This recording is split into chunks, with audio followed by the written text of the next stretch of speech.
Good evening, everybody. Welcome back to Louisville, Kentucky. I'm Matt Bamonte here on the NRG series. We're getting ready to kick off this 7th and final round of Swiss here. Now, I got some, so check it out. So we have all these fancy graphics we use on the screen, but I have old school pen and paper here. Old school pen and paper. And what I've done is I've done some math here, which is a little scary in the first place, but I'm doing the math on our player of the year race. And you know what? This is going to be an easy one for me. I can just throw that all away.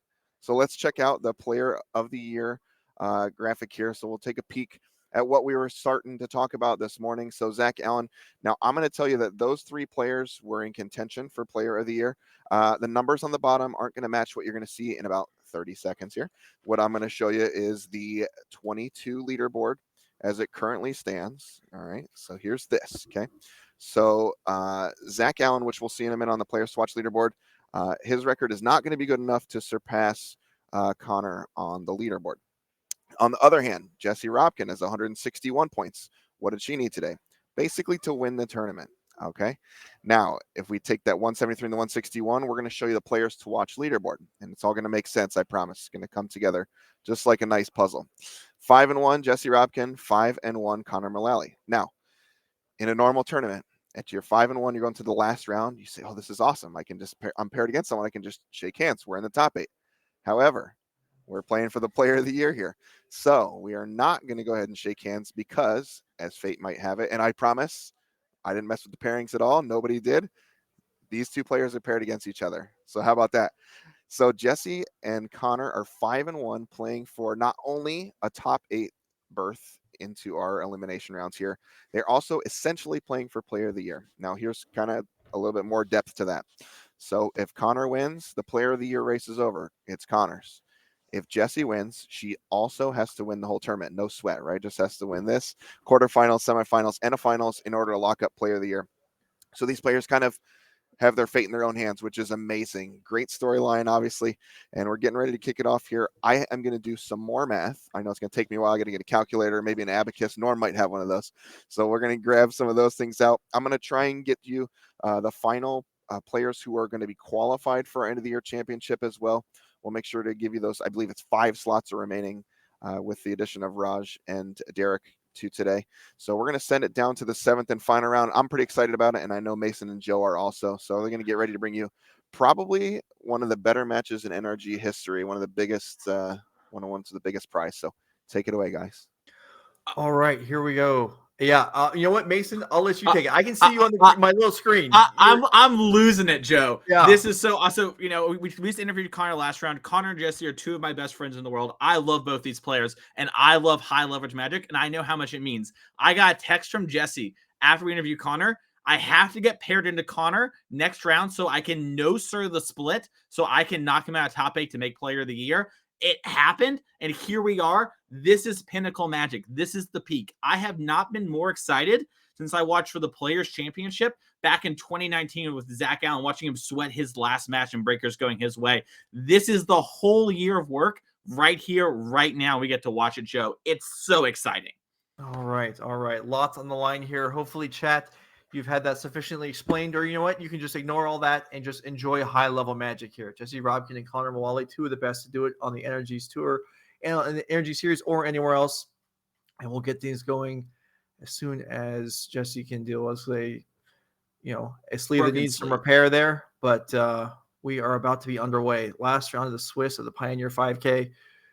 Lots on the line, including the Pioneer 5K. That almost seems incidental for these 2 players as to what they're playing for right now.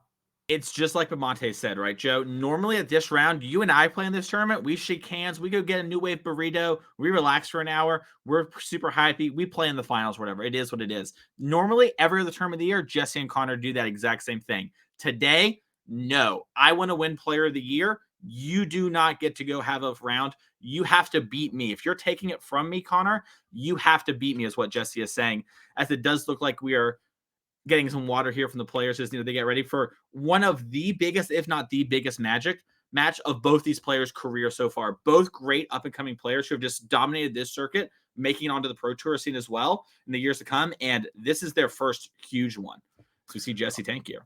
All right. Okay. Into play, Recruitment Officer, 2-power creature. good start. And Connor Mullaly, well, with the powerhouse green deck and with the kind of customizable card there that's good against aggro decks. Yeah, Connor played the one Lovestruck Beast and the one Sky Sovereign, like we talked about in his last feature match. So if he played against Mono White, he would have a better chance. Mm-hmm. Now he has it ready to go here. And Jesse stuck on lands, not something this Mono White deck loves to see, as we saw in her round 3 feature. Right. So definitely not wanting to go through a repeat of that experience, but one land once again, perhaps on a mulligan there. I'm not 100% on that, but I feel like it might have been. Yeah, it looks like 7 cards total. So Jesse on a mulligan. I think Connor's on no lands in hand. Sorry to interrupt you, Joe. Oh my gosh. No, that's fine. That's worth interrupting me for. Yeah, no elves, no Wolfwell Havens. So a mana light game, and now an attack comes across here. Okay, Recruitment Officer trades off. Yeah, and Jesse, if she has a Thalia here, and she does, the best draw from Connor as being a Kiora, if not a land. How about it come to play tap land? Well, yeah, okay, we take those if you're a Connor, but oh my goodness, a huge draw step for both players there. These high leverage matches, and they just have some spry draws. I love it. This is what it's about. All right, 2 additions to the board, and Jesse, I believe, has Brave the Elements still in hand, so one attack at least is going to get through for the full amount later on. Connor draws Nykthos, which is just a colorless land at this point, but next turn looking to have a big impact. And all right, we are fast and furiously approaching the mid game here. What does Jesse have for us? Is there Brutal Cathar? She Is does, there a but land? she didn't draw the land. No, Yeah. I think she drew another hope. No, she drew Kytheon. Sorry. So Jesse is in a spot where she can push through some damage here and, let the Old Gross Troll block or whatever, and then develop Kytheon on the next turn, brave the elements for a near lethal attack. So a huge moment here for Jesse. She has to decide if she's going to brave now, brave later, Right. exactly how she wants to play it. And Thalia makes braving the elements, now much harder since you can't develop. However, Connor has the second creature lined up. So it's a spot where maybe you just let, your Thalia die or whatever. It's fine. I'm going to push lethal or close to it on the next turn. Mm-hmm. So an attack here would get through 6 damage wherever Connor chose to block. Yeah, Jesse thinking this through. Yeah. And she's going in. Yeah, she's deciding to make the attack, get the initiate trigger. Yeah, Connor's like, Thalia? Not today. And then we see Jesse develop the Kytheon. Yeah, this is... Whew. Yeah, Connor's unlocked a lot of mana. This is exact lethal damage currently on the board. Connor's going to check out the backside of Kytheon. We're not going to get to that point. But Connor yeah. So Lair the Hydra, when it animates, is green.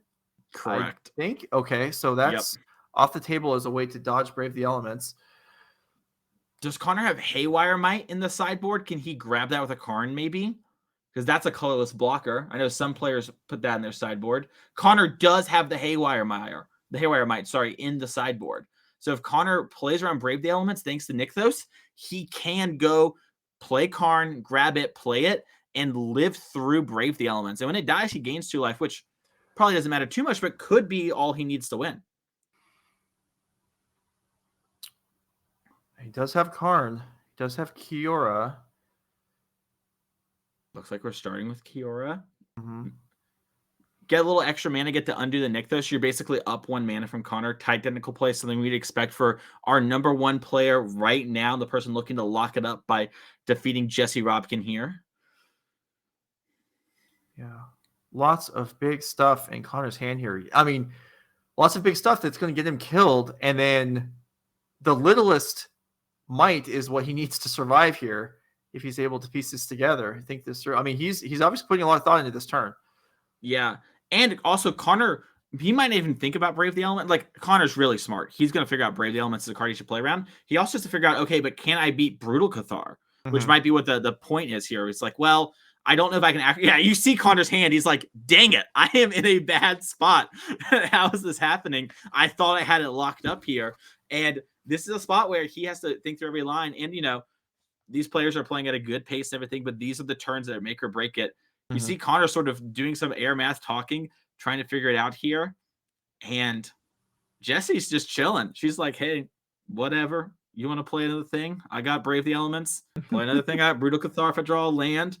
Joe, how great, by the way, is it in Magic when land is a good draw for you? Oh, it's fantastic. That's always a good sign because you're so likely. I mean, it just means everything's good. Okay, here it is. Connor has made up his mind. Maybe it looks like he's calving. He's put it to the front.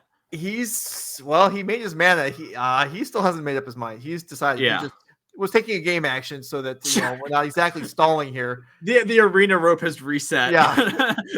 Elliot Raff has decided that you're not allowed. Well, okay. I don't know why I got really scared that Connor was moving to combat for a second. that would be one heck of a mistake at this time. Oh, I had 5 mana floating. I forgot. No, we're not going to see that. We're going to see. We're going to see Cavalier or we're going to see Karn. It's going to be Karn. Oh my goodness. And you see this heads up play from Connor. He took the line that I think beats both cards we talked about. Jessie, if she draws Brutal Cathar, puts Connor in a bad spot, but Connor has Karn and Kiora and Nykthos if Jessie doesn't draw the land for the Brutal Cathar. So Jessie's going to check out what the Gideon does as well. Maybe we can pull up Kytheon's backside as well to check out viewers, since maybe it will actually end up mattering. It's possible.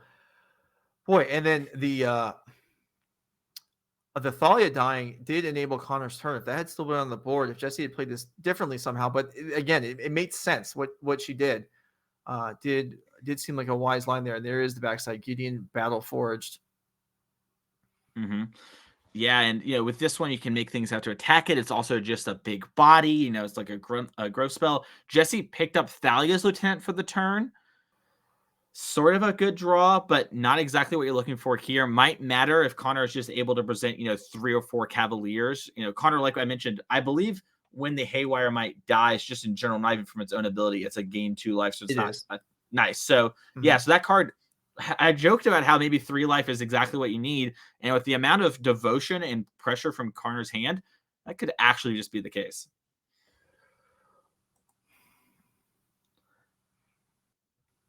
All right, so now Jessie's turn to think this through. And so if there's a land for Brutal Cathar, you can pick off one of the creatures and attack for 6. If the choice is Brave the Elements, same scenario. Haymire white blocks, attack gets through for 6. If there's a Lieutenant, we lose a creature. Yeah, and attack gets through for, oddly enough, 6. Interesting. So here's the real question. And it might just be that you can't do this. Are you supposed to Brave and kill the Planeswalkers and hope to draw? Yeah, maybe. You can't even kill both of them, though. Yeah, Connor's like, yeah, bring it. Connor's like, I thought about this. I don't know if you know this. I'm maybe player of the year. I don't lose to stuff like this. As we see Jessie making an attack. And it looks like Jessie is sort of lining up like, okay, well, I can hit the Karn for 2. If I hit the Karn for 2, then it goes down. But the Haywire might can get in the way. So maybe I have to send 2 things at Karn so I'm not as close to dying. A really rough spot to be here. As it does look like, yeah, we have 2 going at Karn, 2 going at Connor. So Connor is either going to be at, 6 life before the death trigger or lose the Karn. It's such a brutal spot, too, because for Connor can use Haywire Might to actually block the Kytheon and just play a fair game. And if he does that, Jessie has a lot less pressure on the next turn. His life total is a lot safer. And, he's kind of in a fine position. The Cavalier of Thorns is so much blocking power. So the block is just Haywire. Okay. Yeah, so he blocked the Kytheon. So Old Girl's Troll blocked Kytheon. Hey, so the 2/1 toughness creatures got blocked. Connor will lose the Karn. But the more important thing was survive the turn.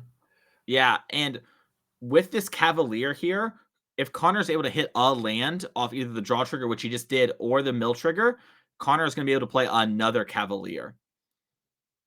And it looks like he picked up a Nykthos. And with the force in hand from the draw trigger, Connor is going to get to develop a lot to the board right now. He's rocking 8 devotion. So means another Cavalier is coming, and we haven't used the Kiora yet, which means I think Connor has a third Cavalier in hand. They could all be hitting the battlefield this turn. Okay, this is a lot. This is a lot of mana. This is a lot of business. So, however Connor develops here, what is Jesse going to need to potentially win with these? It's going to have to be. There's not 8 damage on the board right now, so it's going to have to be a lieutenant and another Brave the Elements. That would. I think that is the line. I think you have to go draw land, Brutal Cathar, a Cavalier, so that you're not dead to Lair plus the Cavaliers just attacking you in the Old Growth Troll, which is like a very real possibility. And then rip the Brave on the next turn for like probably exact lethal with that combined with Thalia's Lieutenant. And Connor... Well, if there is another turn, as a lot of mana floating now for Connor, the Cavalier... Yeah. Once again, I don't think Connor did activate Kiora now, so I guess we don't have another untap for sure. But if we hit, I don't know, another Nykthos, maybe we can do it. As Connor is going to cast the Cavalier, then respond with the mill trigger on the stack in order to get an extra 3 devotion there. Tight technical play. Wouldn't expect anything else from Connor. You know, it's not that much mana, by the way, Joe. I think it's just 20. It's...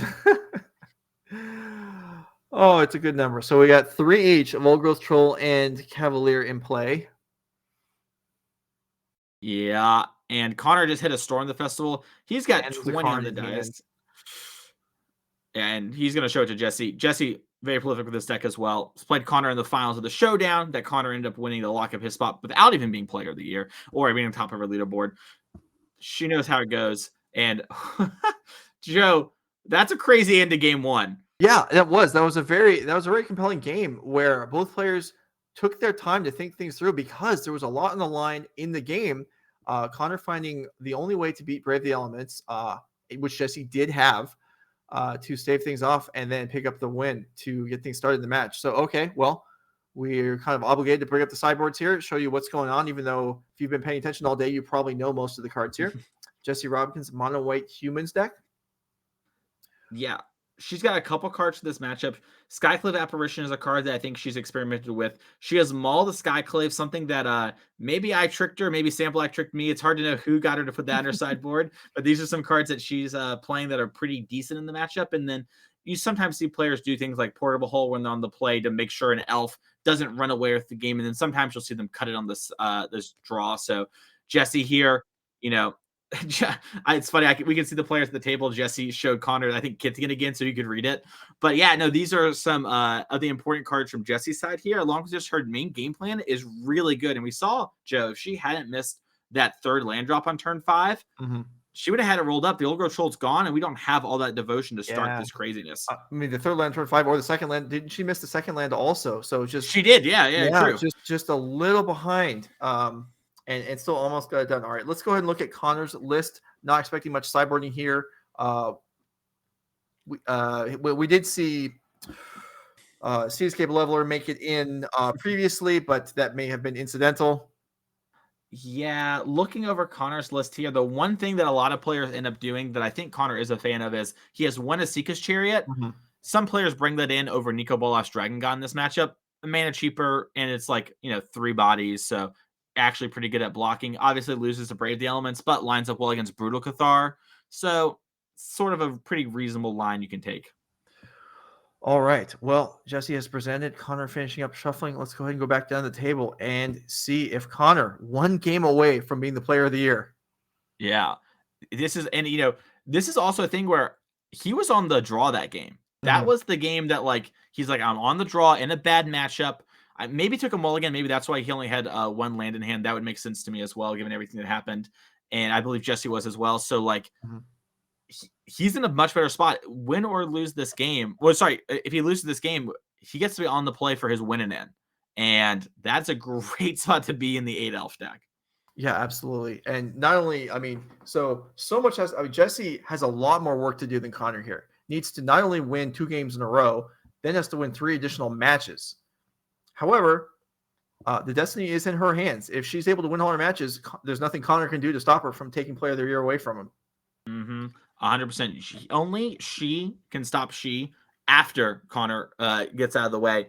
But also, Joe, this is a moment where how many times have you been at dinner and someone's been like, "Oh, I was so close," and someone just goes, "Sounds like you should have won more matches." Yeah, right. That's Jessie right now. She's talking to herself. She's like, "Everyone always tells me I just got to win more matches. Let's just win some more matches right now. I can do that. I've won one of these things before. Why can't I win this one?" Yeah, that's all it takes. And point out that Jessie needs to win the tournament. If she wins this match, while most of the rest of the top 8 is probably drawing in, she is likely going to be an extremely high seed and well positioned to get through if she can get out of this match. And here we have a more fiery start than we had last game. Yeah, big start from Jessie here, getting the 1,000, so the elf doesn't even have the option to trade. And Jessie has Skyclave Apparition along with, I think, Brutal Cathar in hand. So things like Old Growth Troll are not going to be a problem this game like they were last. So good news if you're a Connor Mullaly rooter right now, because Connor did not have the turn 2 Old Growth Troll, which I think would have been blown out this game. All right. Yep. Brutal Cathar indeed in hand.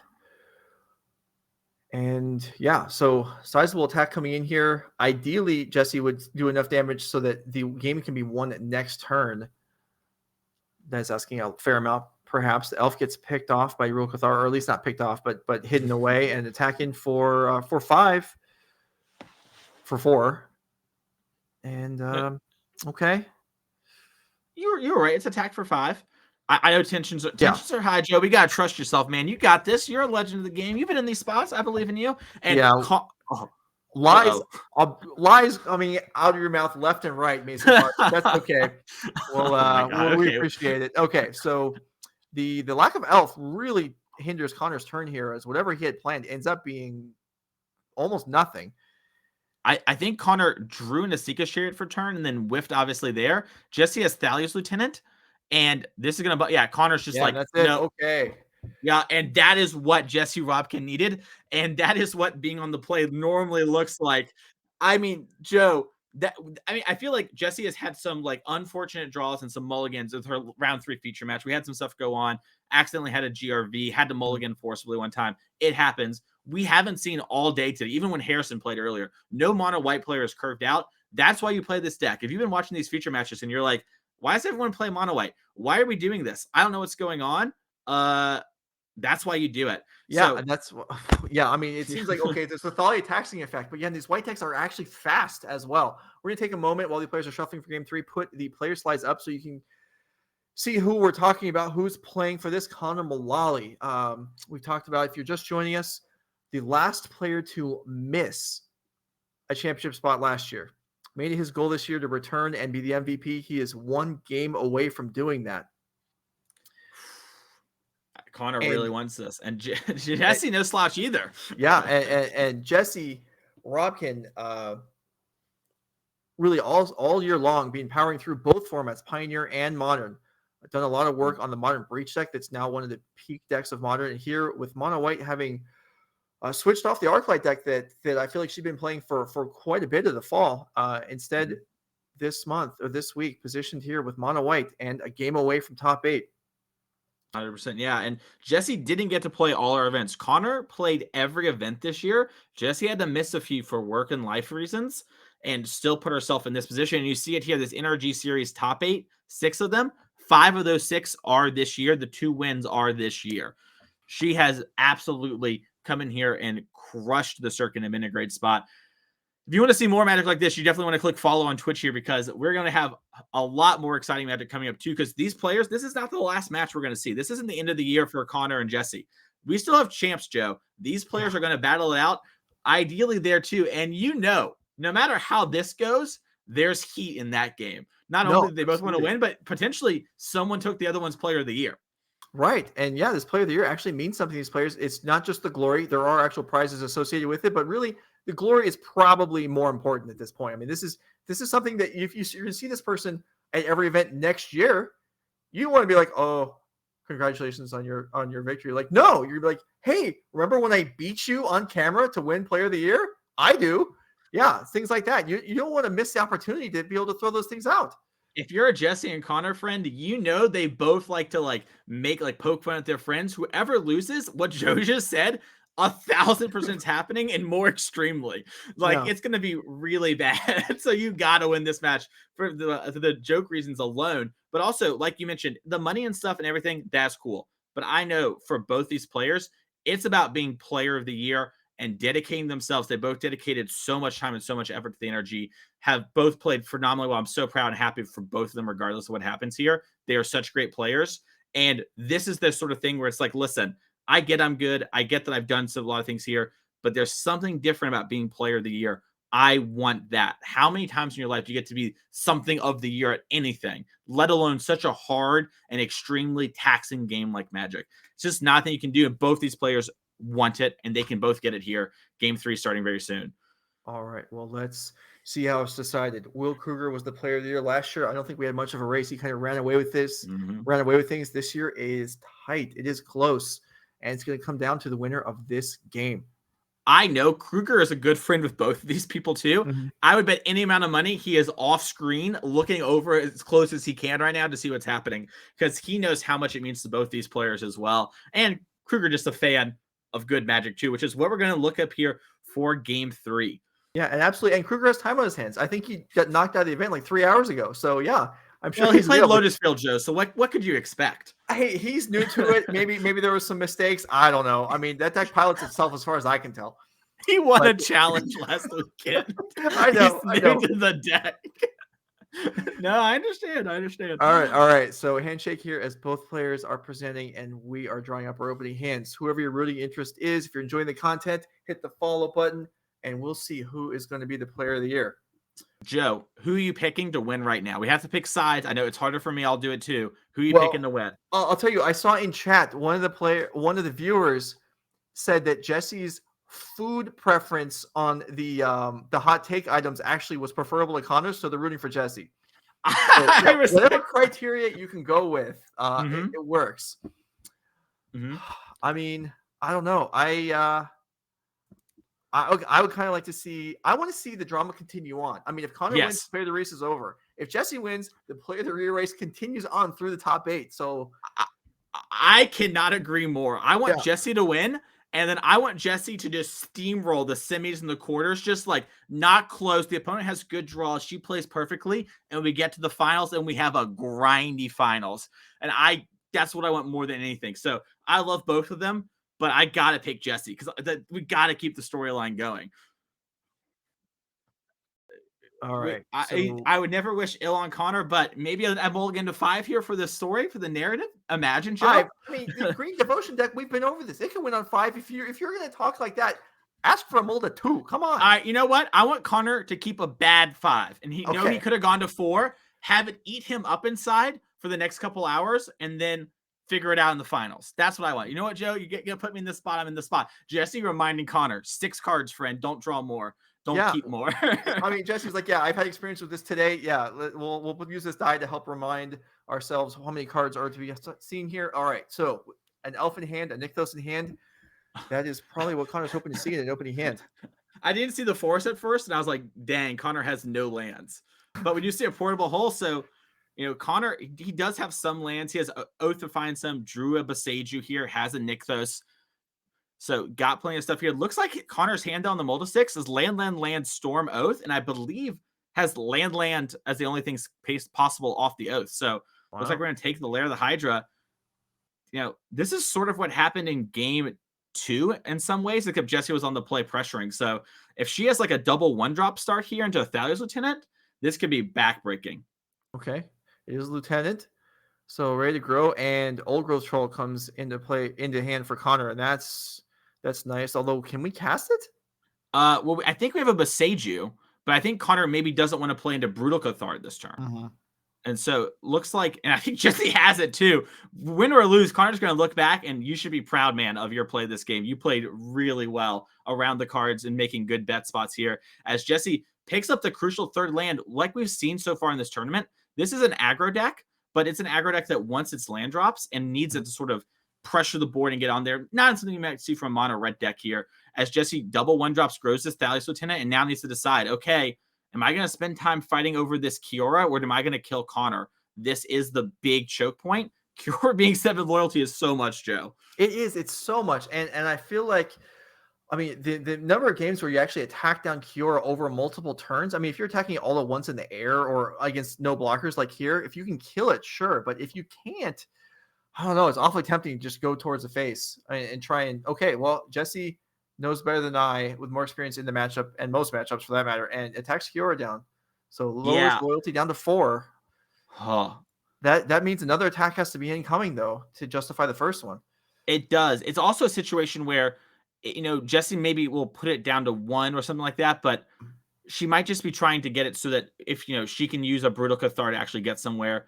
And I might be mistaken. Maybe it's not Brutal Cathar. She flipped a card to the front just then. But if it is, this could be a spot where Jesse, Brutal Cathar's that, threatens to kill it just with the Thalia's Lieutenant and pushes some damage face. And with Jesse having Hopeful Initiate, she's cutting off, draws for like Wolfwillow Haven and stuff like that for Connor and putting him in a very bad spot. She has Thalia's Lieutenant plus Brave the Elements, Joe. Oh my God. Okay. Well, that's a way to get a lot of work done here, make huge inroads on the board. And she had the Cathar too. Okay, so gonna sit on the Brave for now. Just pump up the creatures and swing in, send in here. 2 blockers in play for Connor Mullaly. So how is what's the approach going to be here? Is it going to be just Lieutenant to keep all the other creatures alive? Is that even feasible here, or do you send everything? This is such a hard spot. I mean, the Thalia is really hurting us here that we couldn't do this plus Brave the Elements. It's a funny spot where sometimes Thalia gets you. Connor has 2 cards in hand. We know Connor has Storm the Festival. Jesse has to know that maybe Storm the Festival is coming up. A Cavalier, I believe, was an available option to Connor. That would have been really good. I think if you're Jesse, we might be in a push damage spot again, but we saw how losing the Thalia lost it for her last game. This is really weird where killing the Old Gross Troll is actually net 1 mana for Connor. Connor only has 1 force, but it's all you need to attach to it. And she doesn't have the mana to activate the Hopeful Initiate to actually kill the enchantment. So this might be a spot where Jesse is just, maybe she's just swinging with these at Kiora. Oh, and it looks like some are going Kiora, some are going face. I can't tell exactly what's what. I would guess Thalia's Lieutenant is going for Kiora just because killing Kiora makes the most sense. But it's hard to know for sure. They're both this kind of sideways. And it might be a situation where maybe Jesse is saying, hey, I'll put your Kiora to 1. You get 1 activation. I'm going to nug you for 6. And I've got this Brave the Elements in hand. And I have lethal lined up because I'm pretty sure Jesse has 6, 7, 8, 9, 10, 11, 12, 13, 14, 15, 16 power. If she connects for 5, that would be lethal with Brave the Elements, unless Connor got the Haywire Might again. Okay, so what happens here is Old Gross Troll obviously blocks. The big one. Yeah, and it does look like Hopeless Initiate must have gone through. It obviously didn't hit Kiora. So Connor's life total should be something 17? Yeah, and I think you just counted up. You say 15 or 16? Whatever you counted said. 16. Okay, well, that would be Jesse short. has to draw a 1-drop. If you're a Jesse Robkin fan, you better hope she peels a Savannah Alliance off the top. Luckily, she did add an extra one to her deck this morning, so that might be fortuitous. But we see Connor here. We got to focus on this. He's got to pay that 1 extra for Storm the Festival. Seems small, but it could matter. We saw how it precisely Connor needed to have all that mana before he had all the mana in the world. All right, here is Storm the Festival. So let's go through. And you're saying Jesse made changes to the deck this morning? I mean, normal people make changes the morning before the tournament, and they go 2 and 4. Jesse makes changes in a second and is playing for Player of the Year? Yeah, no, we were talking this morning about like, okay, do I go with we see Connor here, got another Kiora and a Cavalier, going to get a redraw. Yeah, Jesse was like, do we want to play the 4th Luminarch Aspirant or the 1st Kytheon? And there was some discussion before that as well. But game day decision, have the extra 1-drop. I think it makes sense. And you know what? Chat's done some math, Joe. They're better at blocking than me. Jesse has exactly 17 is what Chat's saying. All right, and it's Yeoman 5. He does numbers. I trust him. If it's some random chatter, it's like Tyne O'Clock or somebody, I'm not trusting them, buddy. But Joman, he's got the math down. So Connor needs to have a huge turn here, and he is starting to have it here as he makes 9 devotion mana and activating the Cavalier here for a mill, trying to get the 9 devotion's not enough. With 1 more with Thalia in play, that's only 10. And I can tell you that Connor's hand, I believe, is 4 land. It's definitely 4 lands. All right. We got the new Kiora. Okay. Yeah. Okay. All right. Okay. All right. I forgot that was the new Kiora too. Yeah, all right. Hype moment for everyone involved. All As right. we do see an activation of Nykthos here. This is the thing, though. Connor 100% has to find a Skyboat to kill something, like we talked about. We have exact lethal, or has to find a blocker. He has the Might and Weak Stone in his deck. That is something that kills something, chat. We have a game on our hands. All right. Might Stone and Weak Stone. Maybe we can pop that up as we're going to see it in play most likely in a moment. That a new card from the Brothers War, 5-mana artifact. One of its options is to -5/-5 a creature, which has plenty of targets right now. That is not the correct card, Director. That's the Weak Stone. Might and the Weak Stone. We got the Might involved. That's where the power comes from. But yeah, we see, Connor here taking a second. They're just confirming, make sure the hand's the right one. There we go. Yeah, -5/-5, or draw 2 cards and make some mana, but only for artifacts. So it's sort of a powerful card. Well, you know what? Connor's hand stinks right now. Maybe he'll draw 2. You know what? Connor might, honestly, we talked about Connor playing around stuff. It might be a spot where Connor's like, listen, I kill, this Thalia or whatever. I can't do anything. Jesse braves the elements and just attacks normally. And you see Connor doing the math. Connor's figuring out, and you see him thinking with his hand on his head. He's figuring out, all right, do I even play around Brave the Elements? Looks like he's decided yes. Gonna get the Might and the Weak Stone down. Mm-hmm. All right, so this will have options. Everything except the big Thalia's Lieutenant can die here. Choices. What do you think? Are the choices between Thalia, Guardian of Thraben, and the small Thalia's Lieutenant? I think it's between that. You could maybe go for Hopeful Initiate, just because that one's also it's gonna grow without Jesse casting anything. Mm-hmm. Yeah, just because the big one. So yeah, if you're playing on Brave, like if Connor's plan is to beat 2 Braves, that makes sense. But Connor drew a spell, maybe not the spell he wanted with having all this mana, but Jesse's about to get her mind blown as Connor says pass in a second because he's just got lands. Right. Yeah. I mean, Jesse's in better shape than she probably realizes at this point. Also, we talked about Brave a bunch, Joe, but we kind of thought things were going to keep going. This Brutal Cathar might be able to remove enough that we can present some like real attacks here and not need to Brave. Maybe. I don't know. I mean, I don't know that killing this Cavalier of Thorns is something I'm too excited about, although I'm not sure the graveyard's all that strong, so maybe you're right. Well, no, I think we just Brutal Cathar the Cavalier and let Jesse knows that Connor doesn't have a Storm the Festival in hand because he didn't kill Thalia, right? And with the land being played, he could have stormed. She knows he has no other creatures because he didn't do anything with the mana. Jesse, I think the only thing she could maybe assume is that like maybe Connor has an Oath of Nissa or something he's saving for some reason. Like there's nothing reasonable. Maybe another Kiora. That's like the only things Jesse could imagine. And Jesse, one of her skills in Magic is figuring out, why did my opponent do this thing? It's something she actively started working on last year when she wanted to make the Players' Championship, which was a big thing for her too. I was hanging out with her while the last Players' Championship went on, and she was like, I want to play this next year. She's locked it up, wants to get Player of the Year. Regardless, this is a big turn here. And I think if you Brutal Cathar the Cavalier, you can jam in with some of this stuff and push damage to guarantee the lethal in the next turn with the old Brave the Elements. And it looks like Jesse's got 3 mana. Yeah. Okay. In the words of Olivia Rodrigo, it's brutal out here. Now she's figuring out exactly what to do. Might have been a situation of Nick needed a play by the judge there. With Connor's hand being as bad as it is, this Brutal Cathar might actually flip next turn.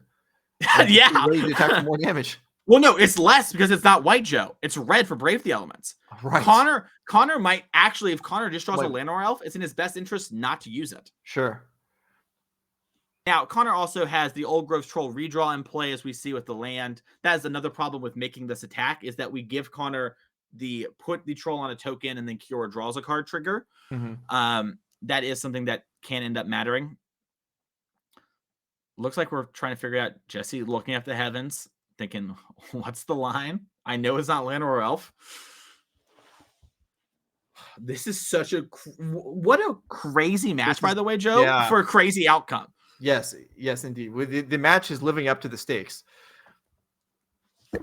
This is a magic.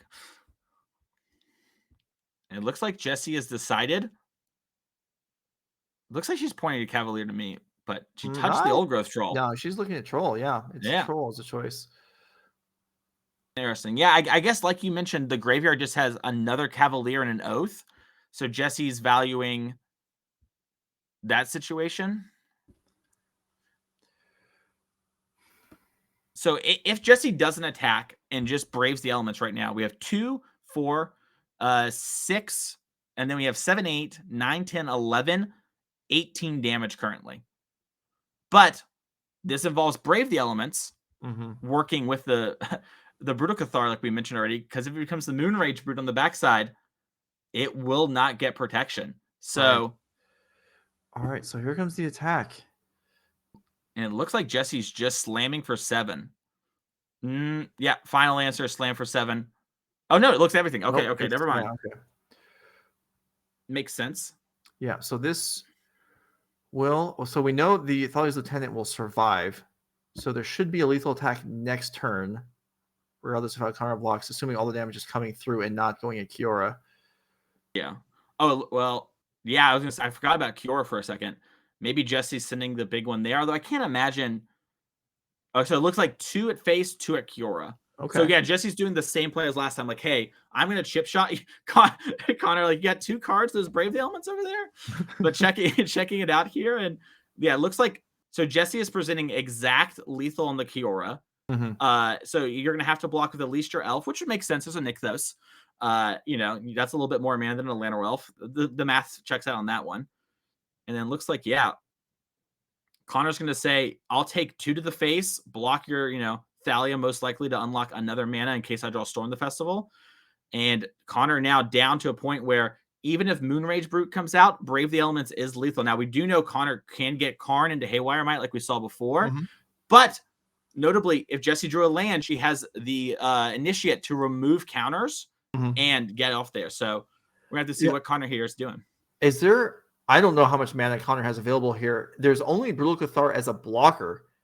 Could Lair the Hydra actually force a block if Connor didn't draw anything in order to bring back the creature? That certainly seems possible alongside the Cavalier, but Cavalier was drawn.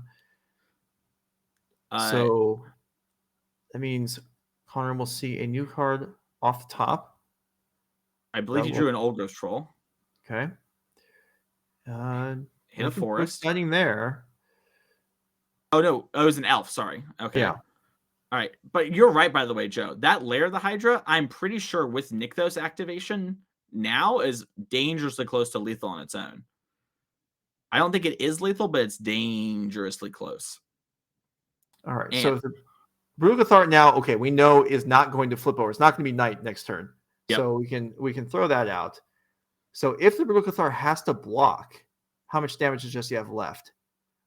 Still enough, because I think the life totals are at 15, but then Jesse had 18 attacking again when that was me counting the 2.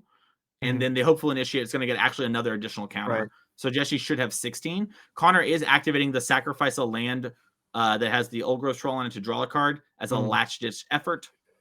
Let's see what he hits. It's a big draw step. It's Karn, the Great Creator. Oh my goodness, Joe. All right. Well, this I think that's game. I mean, there's how much mana? There's 13 mana floating. There's a bunch of lands in play. So Connor has Karn, but does he have the? So I believe you need 13 mana to win when you don't have one of each in each spot. If you had a Kiora and a Karn already in graveyard, you would hard win from this spot. But you need to have a little bit more devotion to start with having one of each, because you need Heart of Kieran and do some crazy stuff. I will make Connor show it to us this here. No reason to get too in the weeds for the viewers here. But, worst comes to worst, Connor can grab Cityscape Leveler, and he can blow up the Thalia's Lieutenant. Right. So he's going to grab. He's going to go for it. Oh, my goodness. And that's going to mean... Also worth noting here, this Kiora only has 2 activations. Shouldn't it be too huge of a problem with Nykthos and everything going on? But with the Chain Veil in play and everything, you need to have the exact mana. And Jesse is, listen, this is Player of the Year. She knows that she's very close to dead, if not dead, but it's just not clear. And we have to walk through this here. He has plenty of mana, but does he have enough mana to do everything? And once again, the Thalia dying maybe Maybe crucial. Yeah. Yeah, because Boy. Connor's looking at Cityscape Leveler and the Burst, because I'm pretty sure it's 13 mana if you have one of each. 13 devotion. 13 devotion. Yeah, sure. Yeah, and so it's like when we count this devotion, it's not 13 because the Old Growth Troll is gone. They got sacrificed to draw the Karn.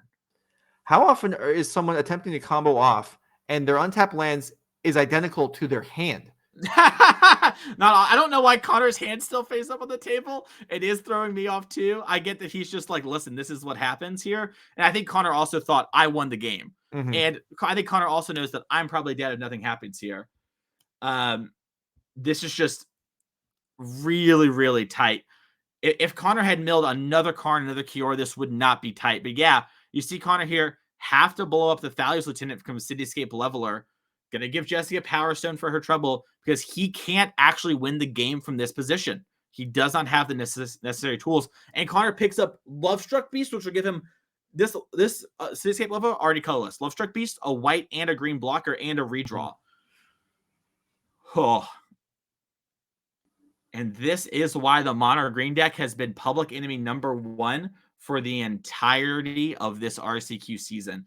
Even when things are close like this, it is a spot where you can still get run completely over. All right. Continuing to churn through some of the redraws. Still finding just land in hand, it looks like. But likely has done enough. Yeah, and attack for 10. And then make that 5. 5, yeah, okay. Yeah. I guess it makes sense. You got to force Jesse to use Brave the Elements too. There's something crazy going on. Mm-hmm. All right. Well, now, I mean, the Brutal Cathar lived, but the Thalia's Lieutenant is gone. The damage output is significantly diminished. Jesse asking Connor, can you sort this mess out, please? Yeah. Well, she's like, I know that you're trying to make it clear what matters and what doesn't, but they're also all in a pile. I've got 3 mana. I know you only don't have that much. Yeah. I mean, when we sort this out, there might not be 2 Karns in play or something like that. Yeah. Yeah. Jesse is done. Yeah, that's Jesse's out. Do we have 2 Karns? 2 Karns? Anyone getting in trouble? No, but looks like Jesse has Brutal Cathar in a different spell. And she still has that one Brutal Cathar slightly off camera. There we go. Mm-hmm.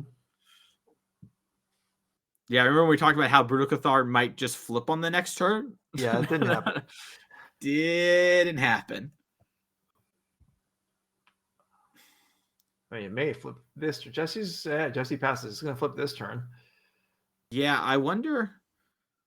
Okay, so Connor is in an interesting spot where we have a lot of mana, so we can sort of freestyle the combo here where Connor can probably generate a lot of cards and do a lot of things and work from here, because at this point what happens is Connor can activate Nykthos, Kiora to untap the Nykthos, activate again, activate the Chain Veil, take up Karn, minus get Cauldron, then replay both of them. Mm-hmm. And that will put Connor, I believe, at a point where he's at the normal spot for everything, but with up 1 Chain Veil activation, which I believe, if I am not mistaken, puts Connor actually at the win under normal circumstances, since all copies going forward will have the extra 1 activation. Mm-hmm. I could be a little off there, but that is my understanding of how the combo works from this spot. Oh, and he has another Nykthos too, so he has like a lot of devotion. Yeah, he has a lot of mana, a lot of devotion. There's so much stuff in play, even if there's not a combo available, and all of the attack is going to force, even if Jessie lives, it's going to decimate her board just by having to be forced to block. And the Cityscape Leveler triggers on attack too. Yeah. So that's going to make it so that, yeah, Connor's quickest road to victory might have just been activate Lair for 30 attack.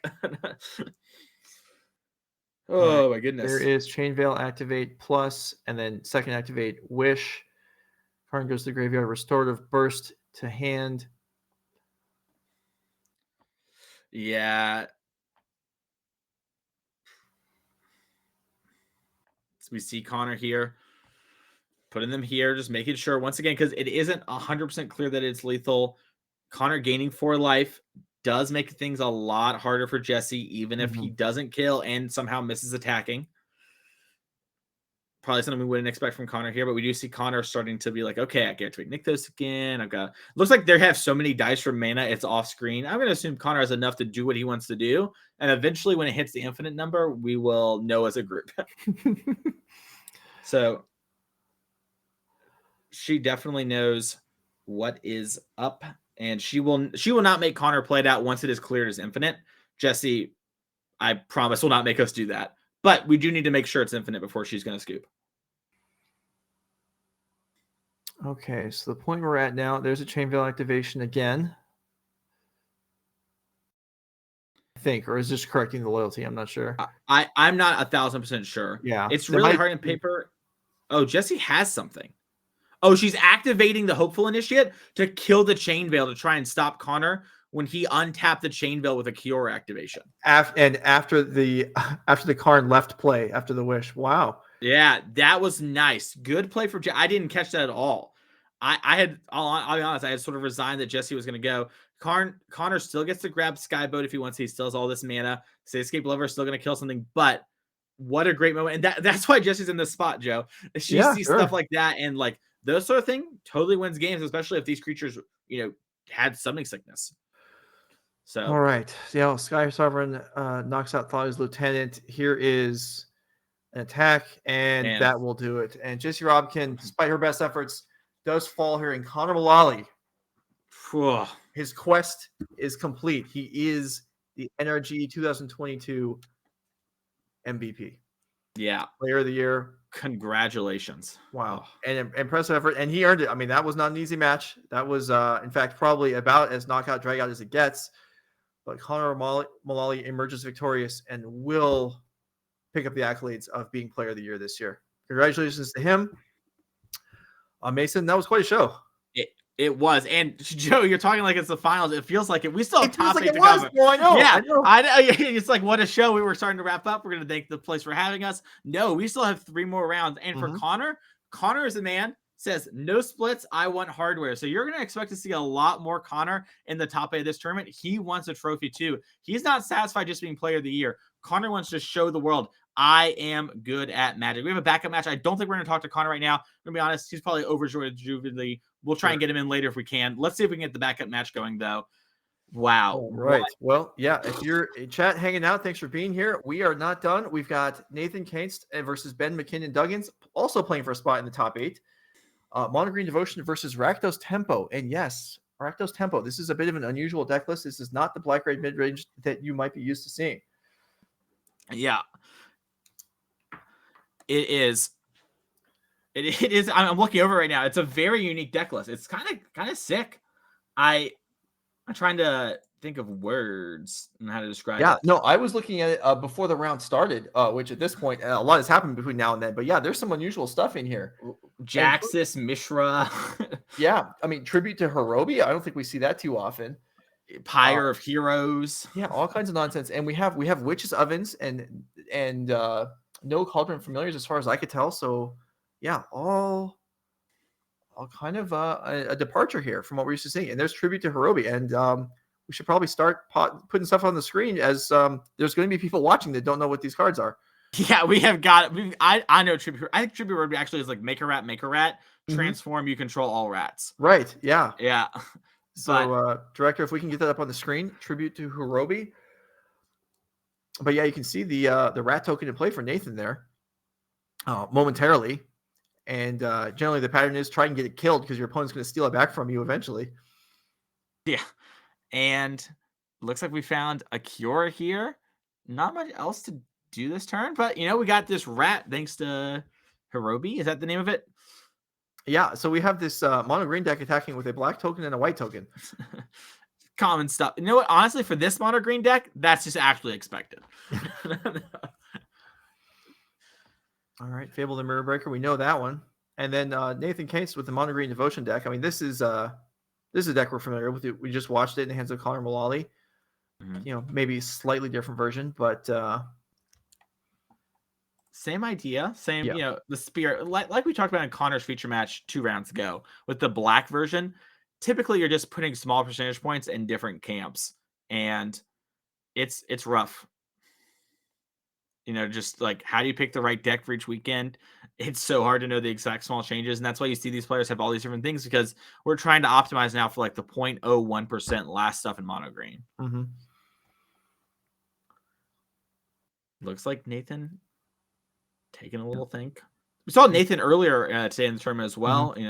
I believe won that feature match as well, Joe. Let me look at my notes here. Yeah, we did see Nathan. Actually, we saw Nathan beat Jesse Robkin in round 3. Oh, that's okay. Yeah.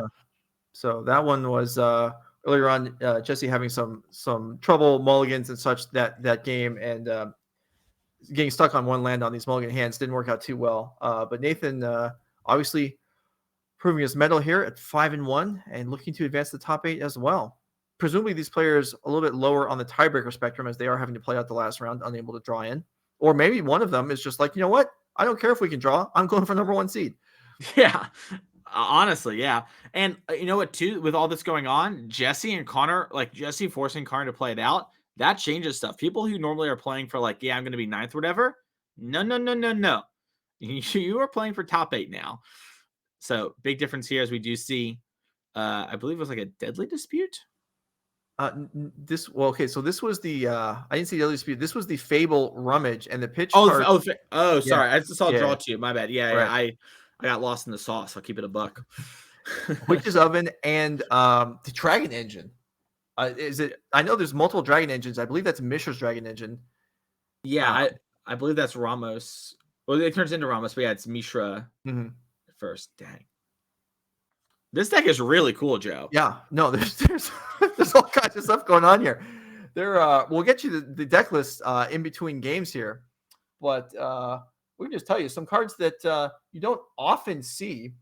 There are 4 Freaks in. It is Freaks in Dragon Engine. There are 4 Freaks in Flesh Gorger.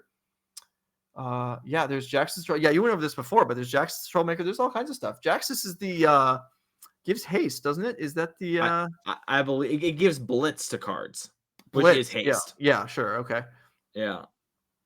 Yeah, it has blitz and gives blitz. Mm-hmm. Wow. All right. Yeah, we gotta try and give ourselves a moment to recover from the last match, but we are certainly in the thick of it here. With and this is a crazy game too. Yes, it is.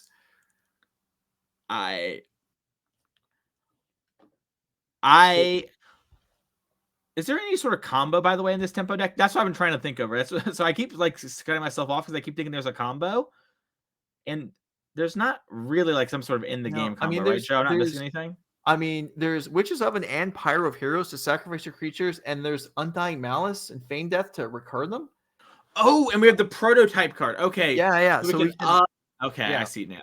So we can play the prototype cards for the small side, and then sacrifice and recur them and get the big side. So that's one thing that's going on, and that does explain the presence of the Witch's Ovens in this deck. Yep. And we see Ben here kind of thinking. Also, I like Ben's sleeves. I think they're like... Are those feet?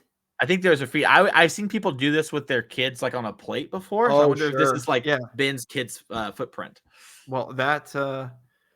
warms my heart. That's very sweet if that's actually the case, and this is not just some like zombie footprint for some TV show that we're unaware of. Yeah, this is the Walking Dead secret lair sleeves. I love capitalism. It warms my heart. I said. Looks like we're blitzing Jax. Yeah, we're blitzing Jax to give something. I think I'm not exactly sure.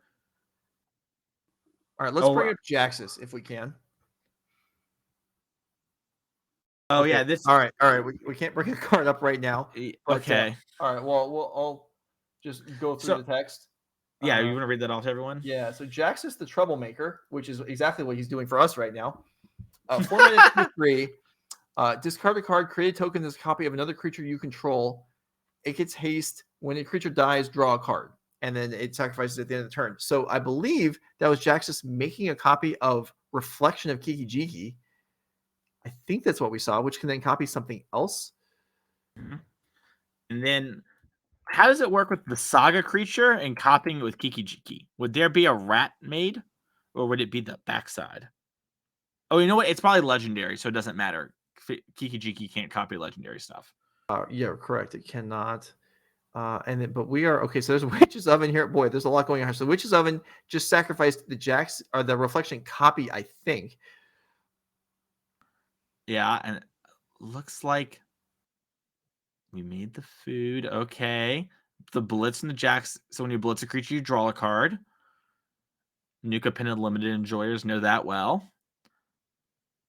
And oh yeah, it looks like we accidentally had Witch's Oven with the lands, just making it a little bit more clear.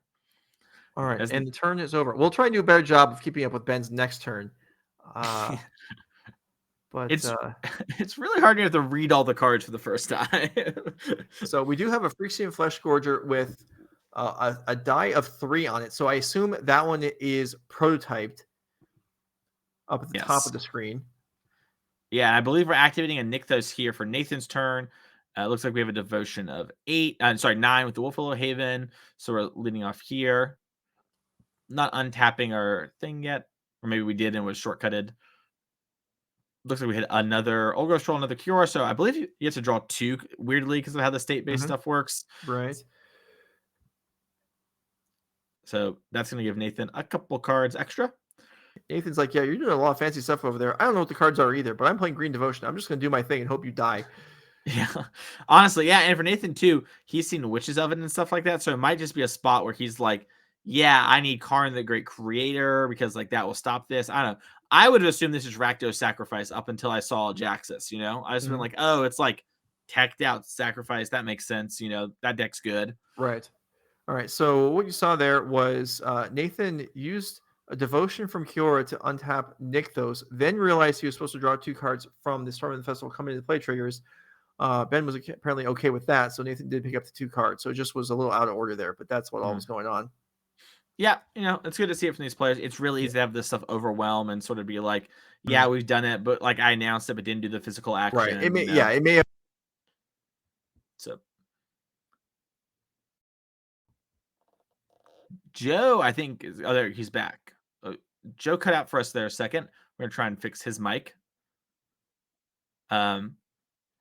Well, while Joe's fixing his mic, I've taken care of y'all. No one can stop me. I'm in the booth by myself as we have a Storm the Festival here on the old flashbacky side. And it looks like we found Karn the Great Creator. That's going to be pretty good against the artifact synergies from Ben. Then it looks like Ben has some other card. It looks like he found another Nykthos. That's the thing. It seems like every Mono Green player chat, can you agree with me? They just always find Nykthos off Nykthos. Is it like, you have to get green premium? What do I have to do to get that? When I play the deck, I don't draw Nykthos. If anyone can help me out, let me know. That'd be awesome. Nathan here, maybe I can DM Nathan or Connor and they can tell me. But Nathan here does have an Oath of Nissa hiding out underneath all those things. So we do get to play Nico Bolas Dragon God. And from this point, I believe we now have an infinite combo. So normally you need 8 devotion when you have Karn and Kiora and a Nykthos untapped. This Bolas is going to be another activation of Kiora, which means we have more than enough mana, which I also think we have exactly more than that anyways. So it's going to be fine. Nathan is going to probably win here. The real question is going to be, will Ben concede to that, or am I going to have to talk through it all again? Who knows? But what I do know is that was a wild match last round, and we're all coming down off it. And it looks like Nathan is, we might just see Ben here be like, hey, show me you have the cards in your sideboard, and then like after you show me you have the cards, I'll concede.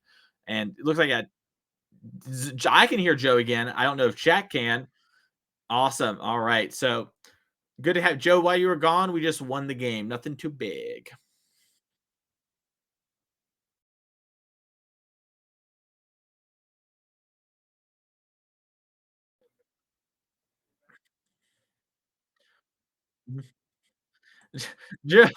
Joe, I can hear you. Where are you?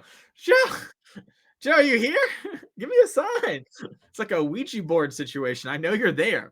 But yeah, there we go. Oh, it's so good to see you again, Joe. I was scared. I was by myself in the darkness. Oh my goodness. Oh, it's good to have an adult around. Okay. Well, I know when I left when we left off, I was looking forward to seeing this sideboard. So let's go ahead and bring it up here. Well, we're going to see if we have the sideboard pulls up. This is a time-shifted match. We should have it ready to go. We definitely want to show you the Rakdos Tempo deck. if at all possible. That deck is just too cool not to show, regardless of how this game goes. Yeah. Here we go, Joe. All right, so Ben McKinnon Duggan's Rakdos Tempo deck with, I mean, all the heaters. Tribute to Hirobi, Phyrexian Dragon Engine, Phyrexian Flesh Gorger. Really, I mean, to say this is a different take on the format would be an understatement. There's half of this deck is Rakdos Scam, and the rest is cards you're afraid of seeing in limited. But obviously it's working out. Ben McKinnon Duggans is 5-1. Yeah, there's a lot of small synergies here. As we look at it more and more, we see it sort of almost looking like you said, like the Rakdos Scam deck from Modern, taking some of those things and applying it to Pioneer here. And honestly, things like Phyrexian Flesh Gorger are unbelievable when Feign Death and stuff like that. And you do it yourself with Witch 7, worst comes to worst. So a lot of really strong elements. I love this from Ben. And look at Ben's sideboard, Joe. He's I saw it. I saw it.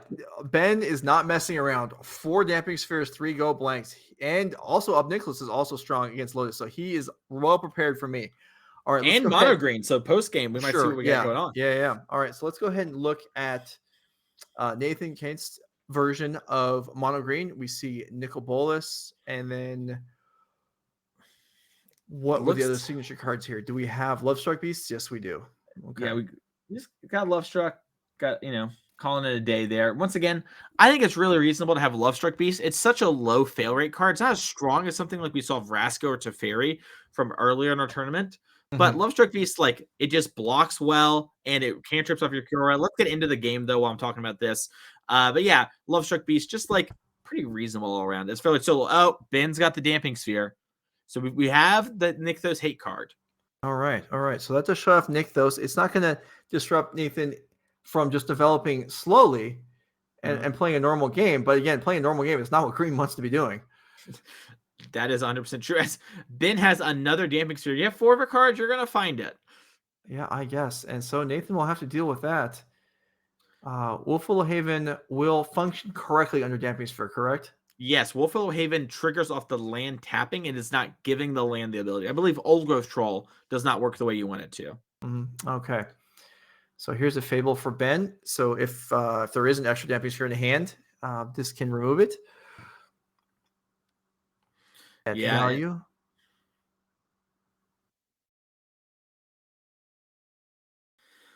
Oof. All right. Man. Kiora into Elf here, able to pay the Damping Sphere tax because of the Wolfwillow Haven. And Ben. Yep, Ben's going to pitch it looks like a Fatal Push and a Damping Sphere here. Yeah, Ben not really interested in having that. Looks like it's another Fatal Push as well. So, got to play around. Also, needs mana. This Damping Sphere is a symmetrical effect, Joe. If you want to have this card, you got to pay the price. Yeah. All right. Well, we do have the token, which can attack and make treasures, provides more mana. But also, I mean, a reasonable turn here would be, evoke Kroxa and then Fatal Push on upkeep. That would work. Instead, we're going to see Thoughtseize, which is going to show, a whole range of spells. Yeah, we got 2 Storm, a Cavalier, a Wolfwillow, and an Oath of Nissa. So this might be a weird take the Oath of Nissa spot, try and kill the Kiora. Might just be try and take a Cavalier and hope to strand these Storms for a turn. Lots of different plays available for Ben here. My gut leans towards taking the Cavalier, but I think you could see all that. Also, you can just take Wolfwillow Haven. That way, that one Wolfwillow land doesn't let you cast the Storm of the Festivals in combination with Kiora. So yeah, we'll see what the selections are. I imagine one way or another, Nathan's not going to untap with as much mana as he's hoping, as that Elf looks like a prime target here for Ben. 100. So Cavalier is the choice. So yeah, it looks like we have our top 8 is starting, and so we're going to have to actually end this. We're going to spoil it for you. Ben wins this game, and who does win? Nathan wins the game in the match. Yeah, so congratulations to Nathan. Unfortunately, though, we can't have the top 8 wait around. This recording apparently goes for a while. Ben's deck, super cool. Congratulations on a super solid finish with a super innovative deck, Ben. That is awesome. Unfortunately, we cannot show the whole round there. Joe is disappointed. Yeah. All right. We're going to step away for a minute, and then we'll get the top 8 started. Sorry for the abrupt finish there, but so it goes during live broadcasting. We'll be right back. This is Nerd Rage Gaming top 8 Pioneer incoming.